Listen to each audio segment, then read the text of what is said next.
today's plate of history beans, I'll talk briefly about the Shawnee Trail and the range wars between farmers and cattlemen that necessitated the development of the Chisholm Trail. In Hunting Charm, main character Doreen Tarwater will soon continue her journey south, a sojourn that leads to Fort Worth. To travel south, she will follow roughly along a cattle trail located in eastern Oklahoma, sometimes called the Shawnee Trail. First, I'll say it's a little unclear historically why the Shawnee Trail was named the Shawnee Trail. Some claim there was a Shawnee settlement just to the south of the Red River in Texas around 1840, but I can't find solid evidence of that beyond the fact that there is a set of hills near there, sometimes called the Shawnee Hills. The Shawnee were originally based in Virginia and Ohio, though they did settle as part of the Cherokee tribe in northeastern Oklahoma following the many Native American relocations that took place in the 18th and 19th centuries. To preface the Shawnee Trail's history, it's important to understand why cattle drives happened in the first place. For a time, starting in the mid to late 1700s, longhorn cattle introduced into the vast rangelands of south central Texas were able to breed and multiply in the wilderness. It's estimated that at one time there were as many as 4 million longhorns living in the brushy, rolling hills surrounding present-day San Antonio and stretching south beyond the Rio Grande River and into northern Mexico. Ranchers at the time didn't so much raise or breed cattle as simply round them up and drive them to market. It should also be noted that in southern Texas, a longhorn wasn't worth much, maybe $3 or $4. If, however, you could get the same cow to Missouri, you might get as much as 10 times that amount. So starting in around 1840, before the railroad reached Kansas, ranchers began driving herds of cows north along the Shawnee Trail to places like Kansas City or St. Louis. These drives were sporadic. A volume of cattle traveling the Shawnee Trail was small in comparison to the roughly 2 million cattle that would later traverse the Chisholm Trail following the Civil War. It is interesting to examine how the Shawnee Trail fell out of usage.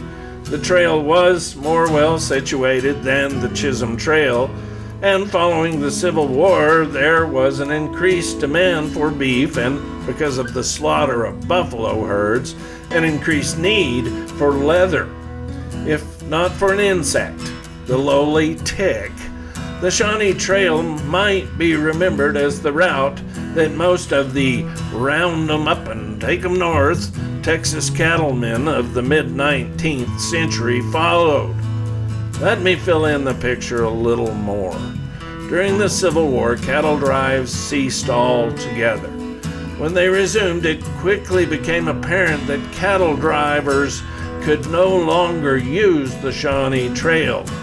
The aforementioned tick, a nasty little bug that spreads disease to less hardy breeds of cattle than the longhorn, gave birth to a range war of sorts in eastern Kansas and Missouri.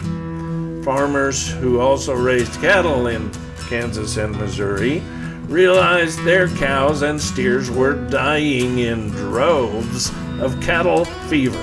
The technical name is Babesia bovis, because ticks from the backs of wild longhorn cattle were infecting their more refined Hereford and Angus breeds found in Kansas, Arkansas, and Missouri. It's hard to point to an exact confrontation between Missouri farmers and Texas cattlemen, but there were instances of gunplay. I'll add, for the purposes of the contemporary Old West channel, these confrontations, along with the fence wars and open range conflicts in Texas, Wyoming, Oregon, and other places would later inspire a number of movies such as The Cowboys, The Left-Handed Gun, and the iconic Shane. In fact, there is an entire Old West lore that grew up around the notion of hardy settlers fighting against ruthless cattlemen, or some variation of the open range versus fenced conflicts that happened all over the Old West when barbed wire ended the days when a man could simply round up wild cattle and make a fortune. It's a fairly big topic, one I'll spend more time on in another plate of history beans. Meanwhile, that's all I have time for on today's plate of history beans on the Shawnee Trail. If you're interested in cattle trails, if you're a fan of the Old West, their influence cannot be underestimated. I'll place a couple of links in the comments below. I always welcome your comments, and I dream of a day when I have so many thoughtful remarks I can't respond to them all.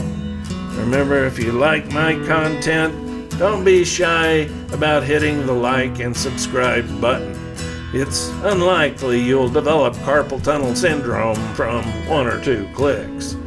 Now it's time for Chapter 18 of my novel Hunting Charm, where Doreen, torn between her fears of traveling alone and the specter of the mysterious former slave Cactus Branch, embarks upon a desperate journey.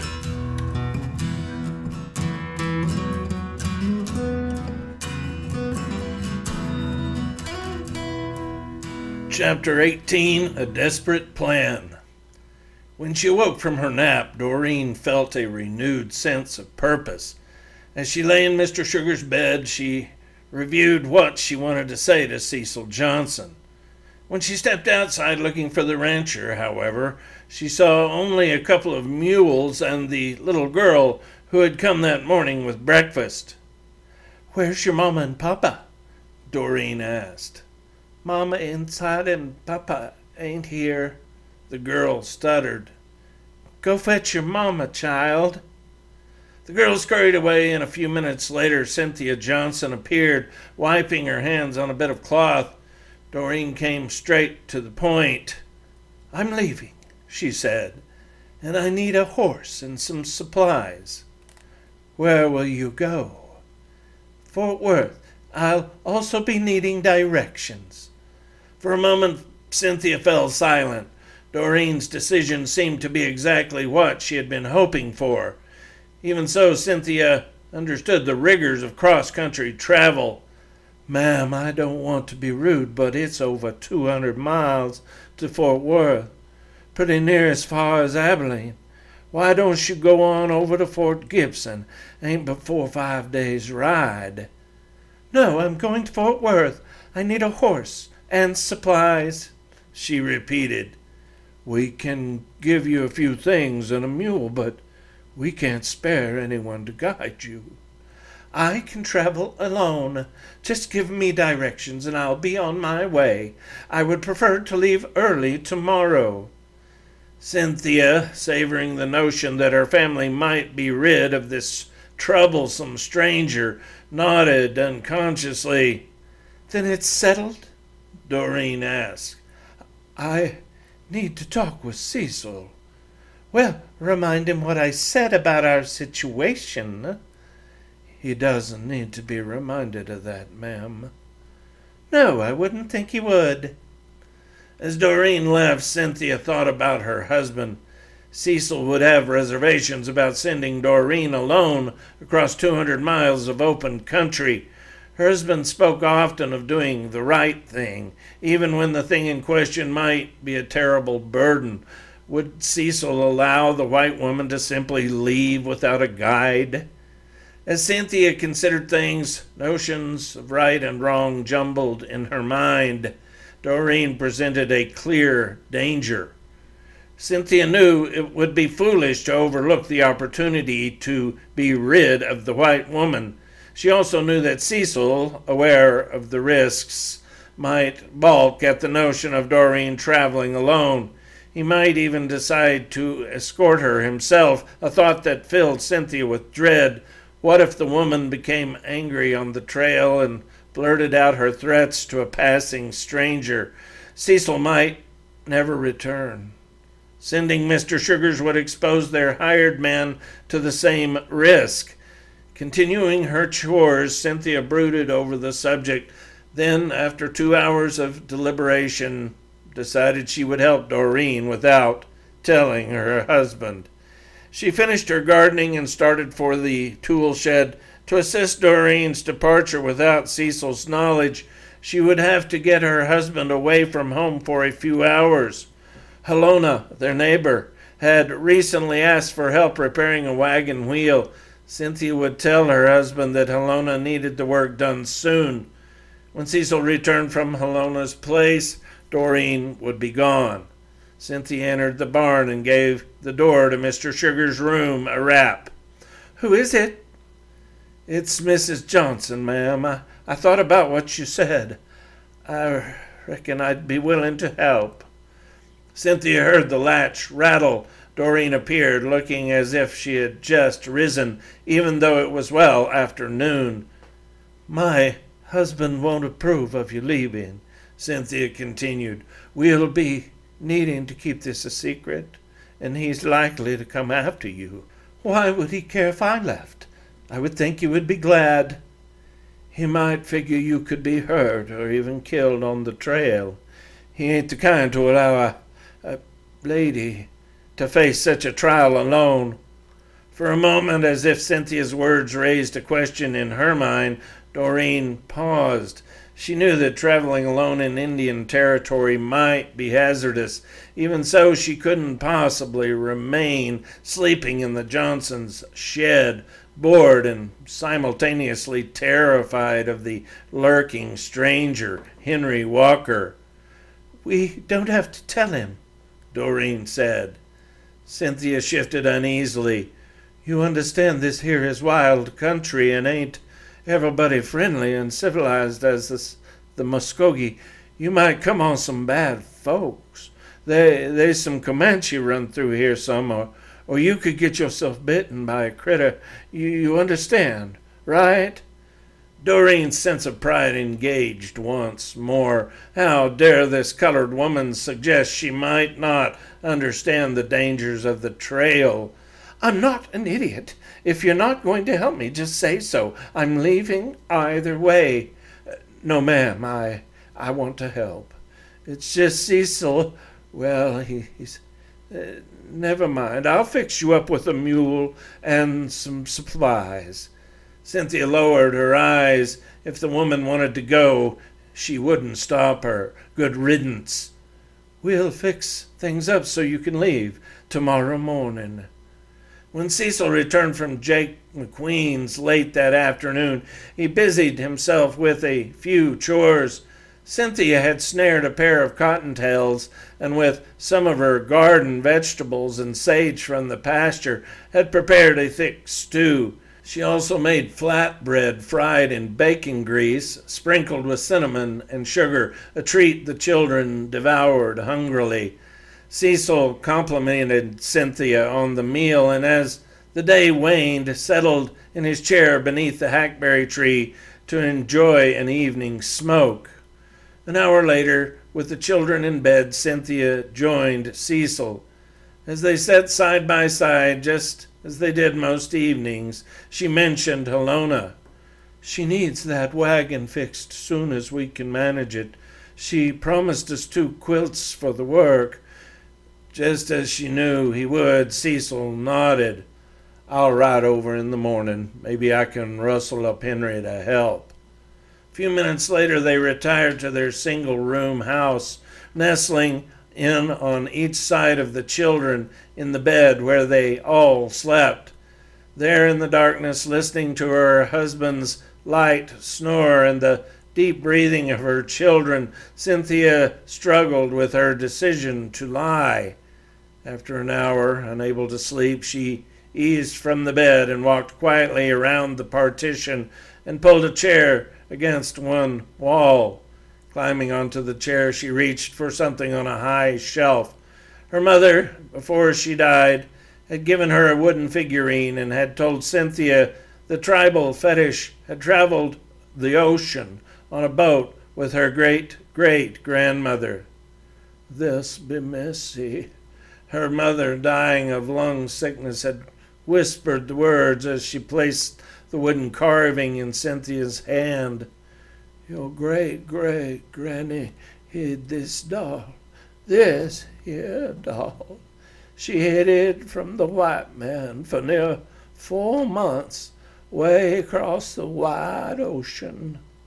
Cynthia didn't see the figurine as a toy, even though her mother called it a doll. The polished wooden carving glowed from the oils of ancient hands and felt like a primordial receptacle for her family's history, a place where her mother and every mother before her lived on, imbued into the surface of the breasts and round rump of the tribal mannequin. "Your granny would rub this doll for hours. Achbi, she called it. Spoke to it like it was a person. She told me this here be spiritual. This here is power, more than any of the white man's gods. Achbi could take up and destroy the white man if she had notion to." Her mother placed the figurine into Cynthia's hand, squeezing her fingers tightly around the carving, humming an ancient tune. "This be yours now. Don't never let Achbi die." A week later, her mother passed calmly in her sleep. When Cynthia felt uncertain or worried, the carving gave her comfort, a sense of belonging to something other than the world of white men. Still, she had no illusions about the doll's power. It could neither prevent Doreen from lying, nor could it defend them if men came to destroy her family in response to those lies. Sitting in the nearly pitch-dark interior of their home, Cynthia rubbed the mannequin and drew comfort from the notion that a place exists where people of color live freely on their own. She drew strength from the notion that her people had created gods of their own, and the realization that in another place, far across the ocean, a woman like Doreen Tarwater would be as weak and helpless as Cynthia had felt so many times in the past. She returned to bed, Achbi in her hand, but slept fitfully. When the faint rays of daybreak painted the eastern horizon crimson, she started a fire in the stove, then slipped out the door. The previous evening she had gathered some food and a few other supplies into a burlap bag. Cecil would be rising soon. She had also corralled cotton socks the night before, luring the gentle Henny with a bucket of sweet oats. Cecil had surely noticed the animal in the corral, but hadn't asked why. If he did, Cynthia had her lie prepared. She would tell her husband she planned to ride over to a friend's home to trade some gingham fabric for a pair of gardening shears. Gathering the burlap bag, Cynthia slipped out the door and hurried to the barn. "What do you want? I'm sleeping," Doreen called out in response to Cynthia's sharp rap. "You need to get ready to go." "I didn't plan to leave this early." "Yes, ma'am. Thing is, Cecil will be off to work shortly. Soon as he goes, you need to get on your way. You need to get ahead of him a good bit, or else he's likely to follow. Chances he'd bring you right on back here if he could catch up with you." Doreen pulled herself up and opened the door. Another restless night and the realization she would be completely alone on the trail had weighed upon her. Tossing in Mr. Sugar's bed, she had heard noises outside and had grown nervous about her decision to leave unaccompanied. "I may require your husband to accompany me to Fort Worth," Doreen said. Cynthia, frustrated but not surprised, said, "No, I can't allow my Cecil can't go with you to Fort Worth." "Allow it? It isn't a matter of you allowing anything. If I say your husband is to accompany me to Fort Worth, then that is exactly what will happen." No, it ain't. Don't forget where you are." "I believe I'll just wait and discuss this with your husband when he returns." "No, you will not." Cynthia had already considered what she might do if this happened. She thrust a finger into Doreen's chest. "You got two choices. You either get on that mule and leave when my Cecil goes, or you stay right here in a hole in the ground." Cynthia wasn't certain she could kill Doreen, but wouldn't endanger her family any longer. It's a simple question. Doreen, angered by Cynthia's insolence, grabbed her broom from the bedside. A moment later, Cynthia had a hand on the broom as well, and soon they were moving back and forth in the narrow confines of the room, tussling over the stick. Cynthia, the stronger of the pair, pulled Doreen, still clinging to the broom, through the doorway and out into the area between the house and the corrals. With a clear advantage, the work-hardened frontier woman pinned Doreen against the stone wall of the milking shed. She was just about to repeat her ultimatum when suddenly a shadowy figure appeared. With a sweep of a powerful arm, the women tumbled in opposite directions, leaving Henry Walker standing between them, holding the broom. Doreen, who fell, stifled a scream and crab-walked into the corner of the stall. Meanwhile, Henry, who had merely wanted to end the fight, shuffled nervously, mumbling apologies. "I'm sorry. Sure enough, I was just—" "What are you doing here, Henry?" Cynthia snatched the broom. Cactus Branch, now in panic mode, stuttered. How could he explain that he had come to peer through a crack in the window at the white woman? "Calm down, Henry," Cynthia said. "Take a breath and tell me what you're doing here." Henry paused, then said, I come to see if Cecil gonna need help with that lumber coming the wagon day before yesterday." "You were outside last night, weren't you?" Doreen crawled to her feet and moved closer to Cynthia, seeking protection from the woman she had just been fighting with moments earlier. Meanwhile, Cynthia, seeing the look of terror in Doreen's eyes, sensed an advantage and took a step forward, defending Doreen. "Was you creeping round last night?" she asked. Henry cowered noticeably, and Cynthia had her answer. "No, I did." Henry's voice trailed off. How could he respond? He had been outside the shed most of the night. At that moment, 50 yards away, Cecil emerged from the house. Cynthia, realizing her plans were in jeopardy, said, "Henry, go on over and talk with Cecil. He's going to Miss Alona's to work on her wagon and needs your help. You go on and sit with him for a minute, and we'll get you some breakfast." Cactus Branch scurried away, relieved to escape the uneasy situation. Cynthia watched as her husband seated himself in his chair beneath the hackberry to put on his boots as he did every morning. Cecil would expect breakfast soon. She had to act quickly. Watching Doreen, whose horrified gaze followed the deformed figure of Henry Walker, an idea occurred to her. "That there is Cactus Branch. He's touched in the head 'cause of bad treatment from white folks." Cynthia observed the effect of her words on Doreen. "Word is, now this is just hearsay, mind you, but folks say Henry done killed 2 white women in Mississippi before he came to Indian Territory. I ain't saying there's no truth to it, but I have to leave. Doreen said. "Ma'am, Cecil can't take you out of here now.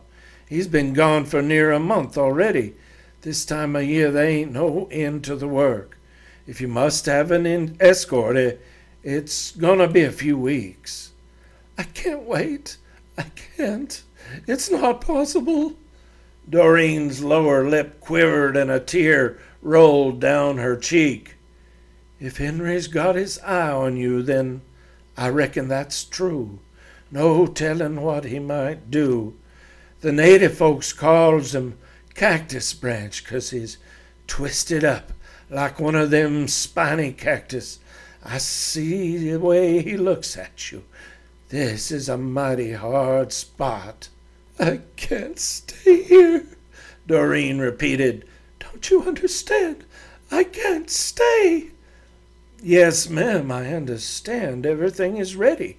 I got the mule all pinned up and ready, and I got some food and a few things sacked up. We just need to wait till Cecil leaves." Gathering herself, Doreen edged back toward the barn, her thoughts in turmoil. "I'll be ready," she said, then stepped back inside, slamming the door behind her.